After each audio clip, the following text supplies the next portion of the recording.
morning, clinical instructors. My name is Neil Andre Traya, a student nurse from BSN-1A. So today I'll be performing to you the bed making. So firstly, the bed making that I'll be performing is the unoccupied bed. So the unoccupied bed, this is the bed making type that I'll be prepared for the patients that will be admitted here in the hospital. So the equipments that I'll be using is bottom sheet, top sheet, pillowcase, and pillow. So first step, wash your hands, and also to deter the spread of microorganism. Step 2 is arrange the equipments on the beside the foot of the bed, and in order for use to learning the proper arrangement of equipments will ensures your proper time management. So step 3, grasp the mattress and lift it up the head of the bed. So it is used to have a foot corner on the client and allows a foot room for the client rather, and ensure it against to the head of the bed. So the next, place your bottom sheet on the bottom, the foot part of the bed, and the center fold must be on the center of the mattress, and the bigger hem is on the edge of the bed. So spread the sheet's top layer up to the center, and until it reaches to the foot part. So the proper arrangement of linen will have an adequate linen will be available to cover the opposite side of the bed. So find the one piece and make it hanging, and roll the second layer, the sheet to. This is the way to have an easier access on the other side when you transfer it to the side of the bed.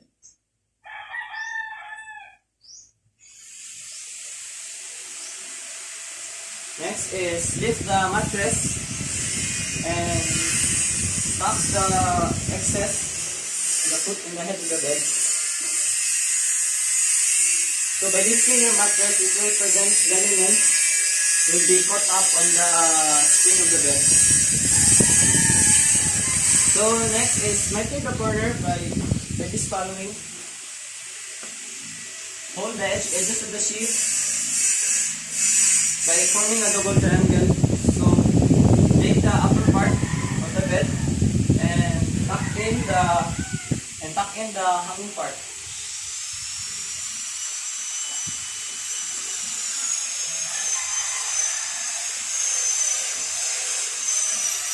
So the mitre ring will help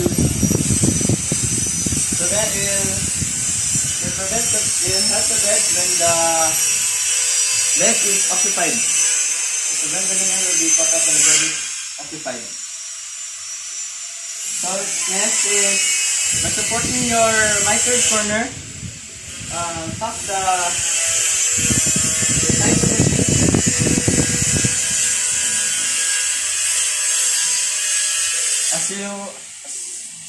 up to the foot part.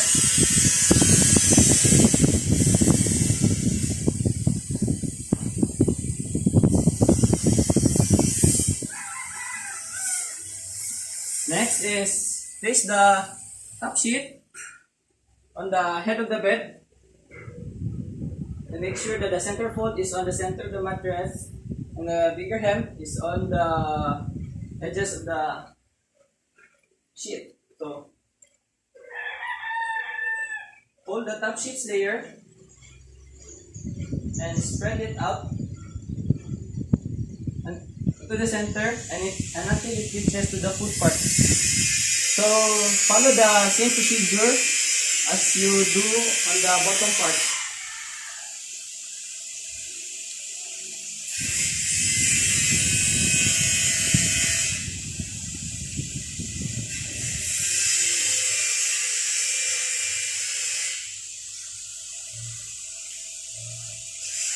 So roll the second layer, same as on the bottom sheet. Kung wala pa ni access na go to the other side.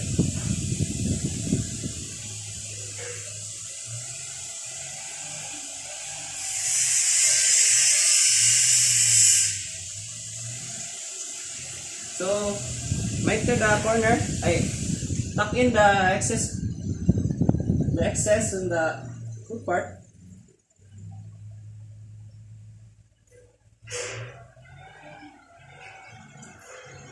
Miter the corner of the bed, but do not tuck on the side.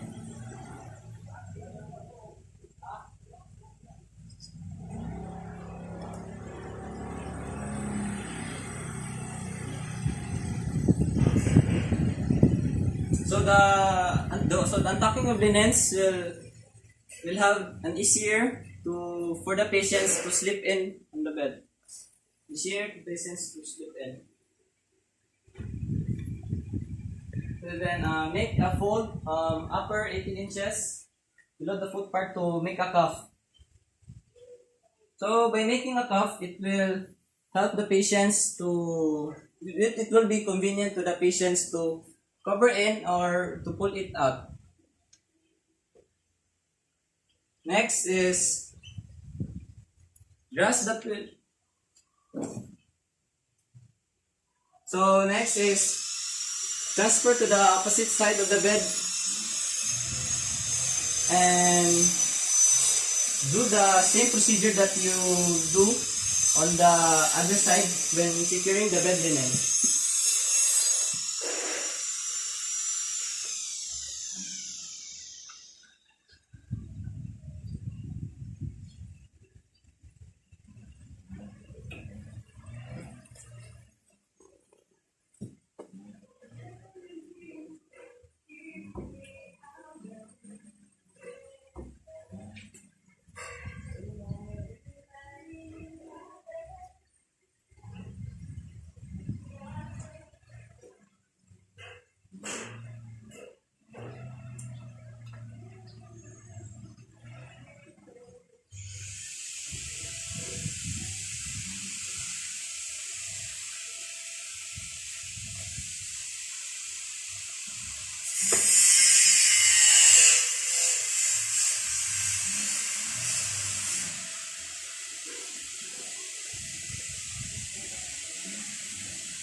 So from transferring from the other side of the bed will help you save your time and energy.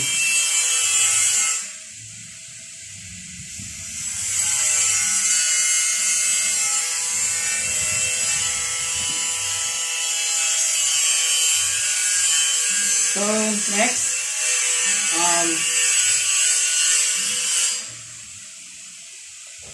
grasp the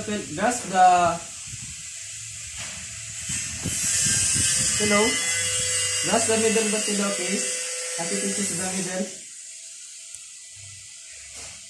and hold the middle part of the pillow and slowly slip it in.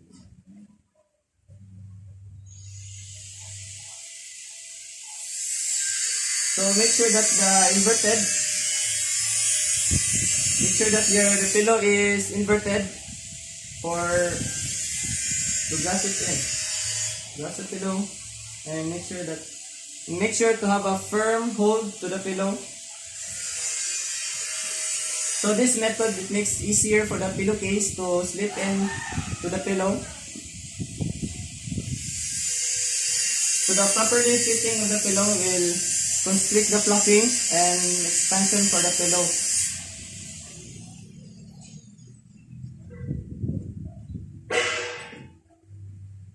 So if your pillow is not quite fitted enough, so you can do this technique to ensure that the pillowcase will be fitted well.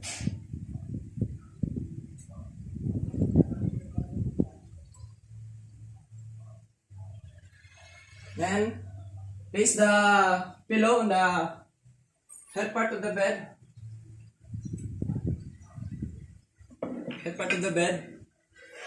And the opening of the pillow should be facing away to the door. So in order to have a neater appearance.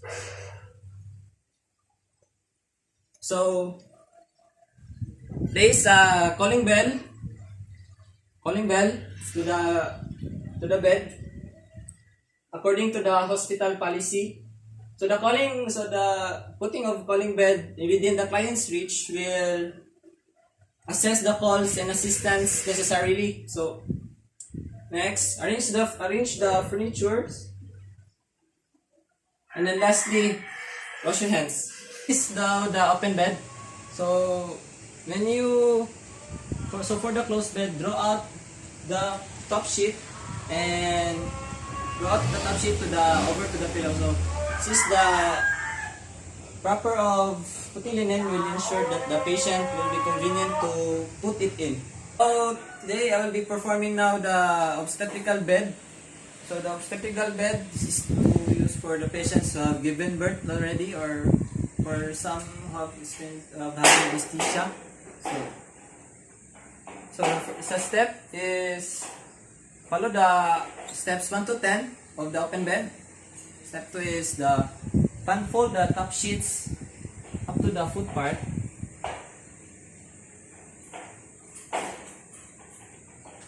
Third is place the waterproof underpad on the buttocks part.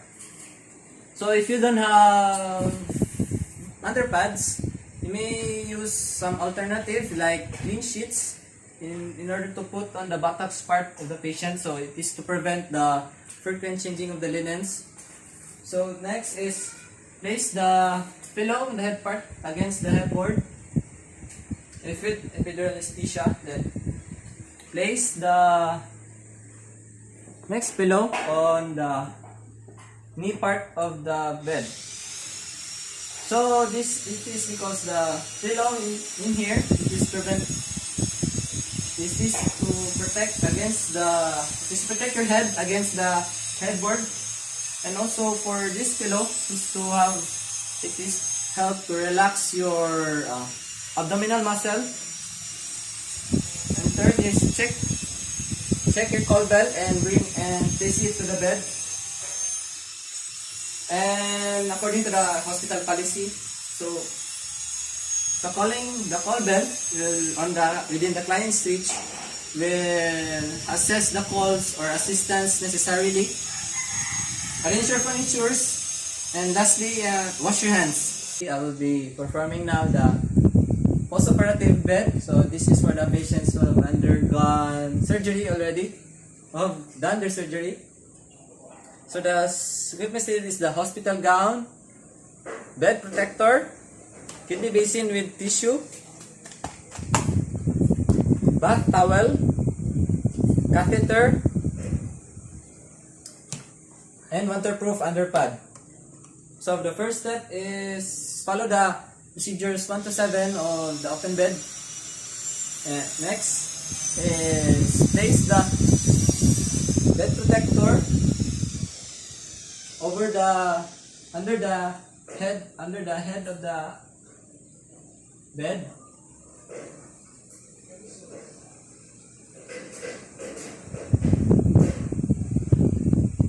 This is to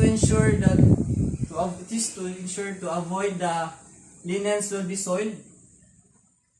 Then next is place the pillow against the headboard. So it's in order for the patients to protect his or her head. And then untuck top sheet.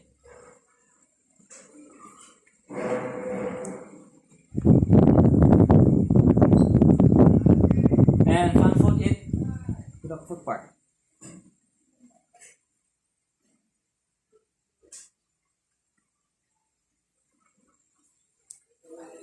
So next step is fold now the top sheet over to the side of the bed, and make sure that when you fold the bed, when you are facing against the door, the folding should be away from the door.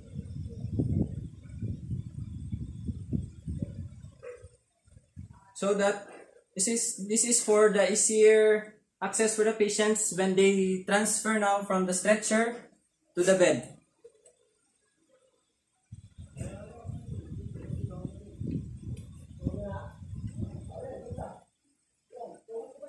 Next is place the waterproof underpad on the buttocks of the bed. This is to ensure to avoid frequent changing of the linen.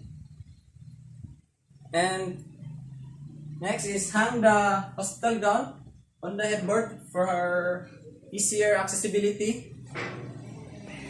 And prepare the necessary materials needed for the patient.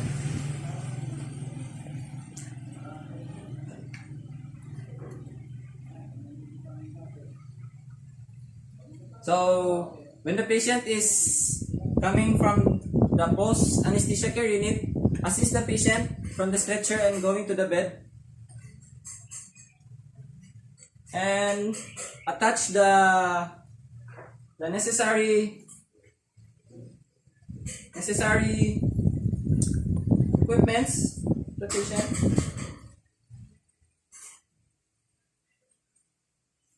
And arrange the furnitures.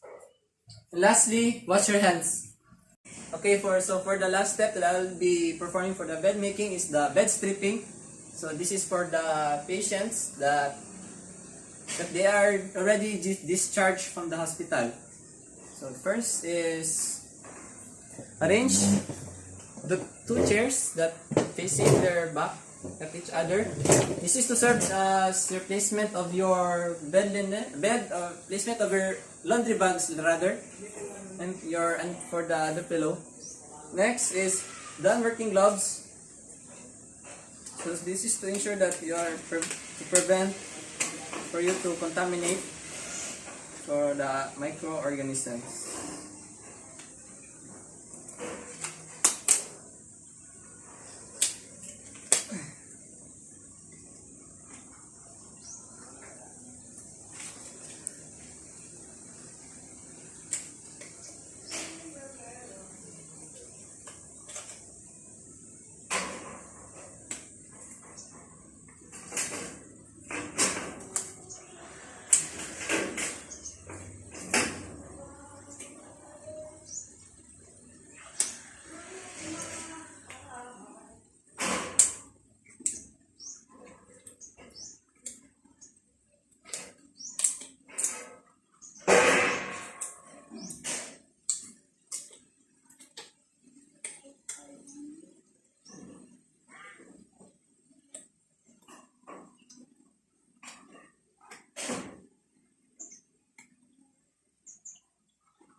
Done working gloves.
So the next step is remove the soiled pillowcase from the pillow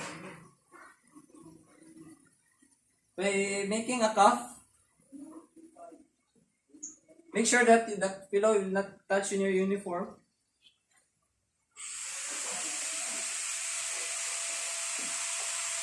Place the pillow on the other side of the bed, or chair rather, and invert your soil pillowcase.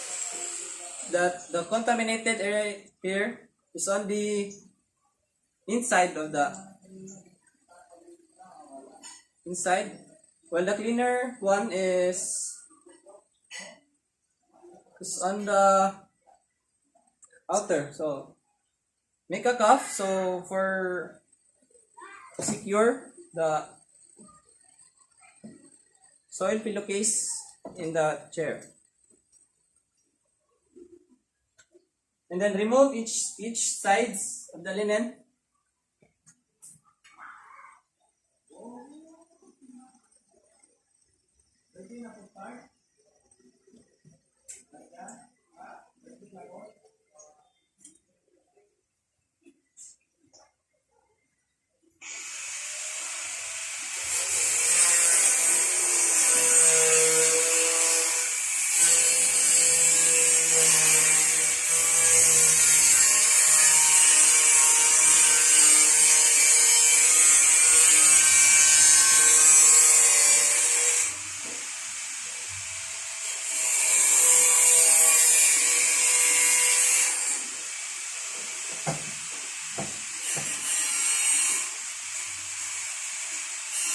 Do the same thing on the other side.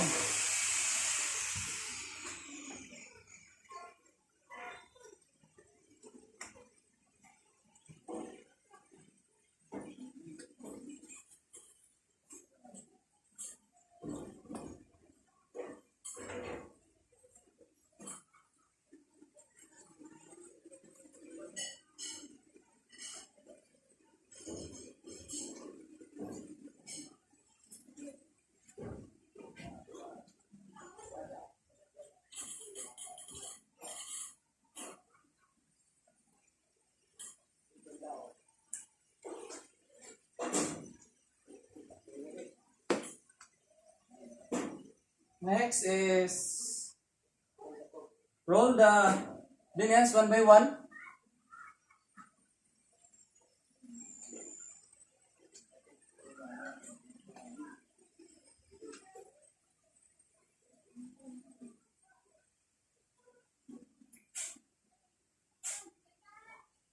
And place it on the laundry bag.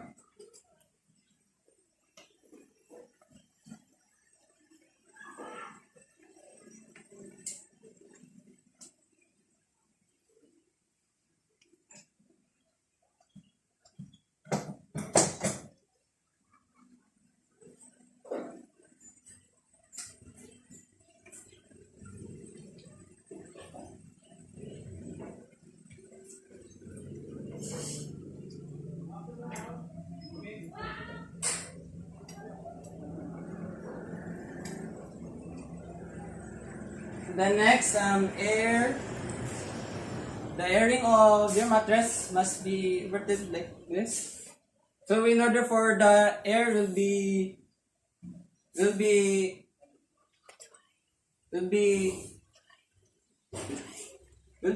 so that the air will be going inside to the mattress for drying purposes. And then next is uncuff the pillowcase, soil pillowcase from your chair, and make sure that the uniform, the pillowcase should not touch on your uniform, and you should go into the utility box or for the hamper.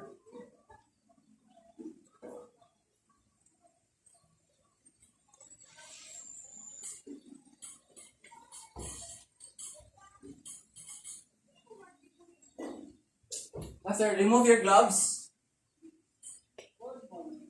Remove your gloves.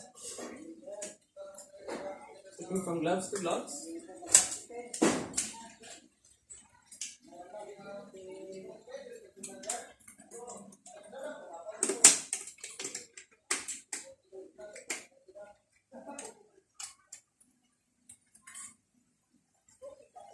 Dispose it properly. And after, wash your hands to deter the spread of microorganism.